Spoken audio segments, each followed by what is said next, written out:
On this day, in 1916, the residents of Brisbane would wake early in anticipation of a momentous day.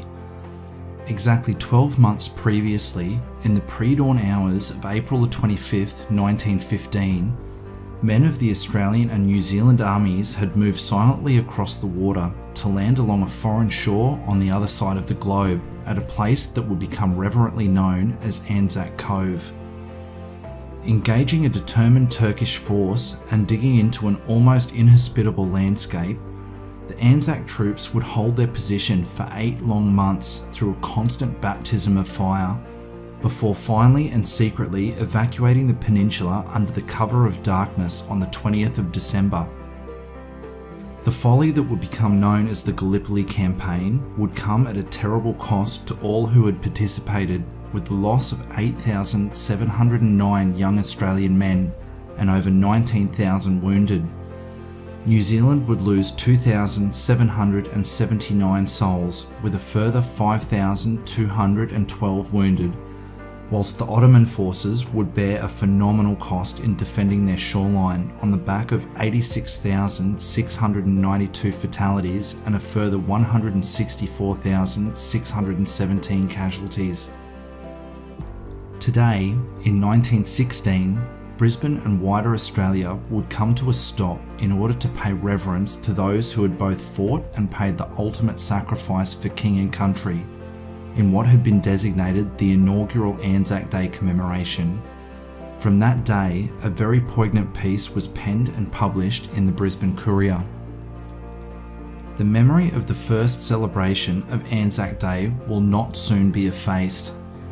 It will live as a sincere and impressive tribute to the greatest military event in Australian history. In pulpit and on platform yesterday, touching and eloquent reference was made to the heroism of Australian soldiers and their exalted claim to national recognition. To moving words was added a spectacle which envisaged, as it were, the glory and the sacrifice of their achievement, and the assurance that their deeds will be emulated and perpetuated in the work of the future. In the pageant, if that word were to be used, there figured men who took part in the landing, who had fought and suffered, and other men who have pledged themselves to carry on the great work they helped to do. In neither speech, word, nor display was there suggestion of boastfulness, but through an earnest perception of the solemnity and national importance of the occasion. It was as if all people rose with one accord to honour the dead who died in their cause, and as nations have done in great historical crises, to reaffirm their unity of purpose and their high resolves. In words which must have found a sympathetic echo in the thoughts of his hearers, Archbishop Donaldson depicted these soldiers of Australia as the true leaders of the nation, whose deeds have stung Australia into manhood. They have given us, he said, a new vision of the meaning of our national life and destiny. They have called us, through the imperishable fame they have won for themselves, to live a higher plane and to aim at a higher mark. Their example has taught us to hate and despise the old selfishness and sloth and avarice with which we used to be content, now that we have seen the glory of sacrifice so near and so real. In like elevated strain, Archbishop Duhigg said, "They wrote across our history in letters of blood a grander testimony of our loyalty, and their own courage and endurance, than could be given under any other circumstances. They all turned today to those storm-swept graves on Gallipoli, and all felt that those brave men had not fallen in vain.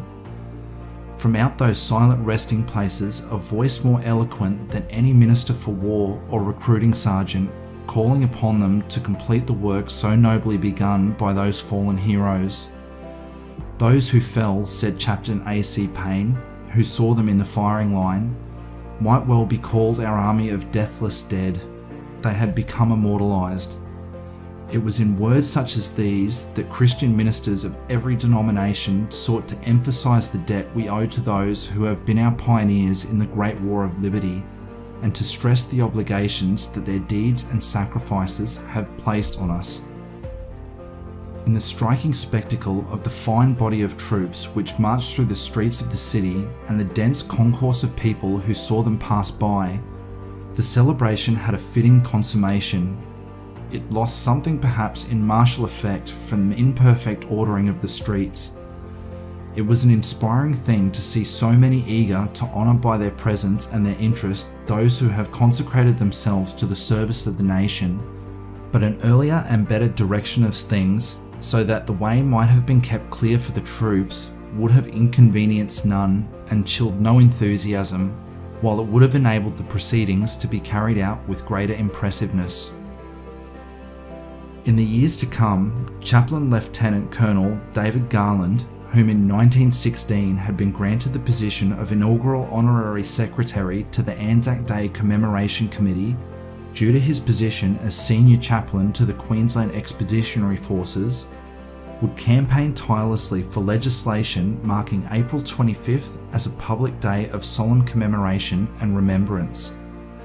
Achieving his mission in 1921, Garland would become known as the architect of ANZAC Day, memorialised as such within Toowong Cemetery in Brisbane's western suburbs, where he was laid to rest in 1939.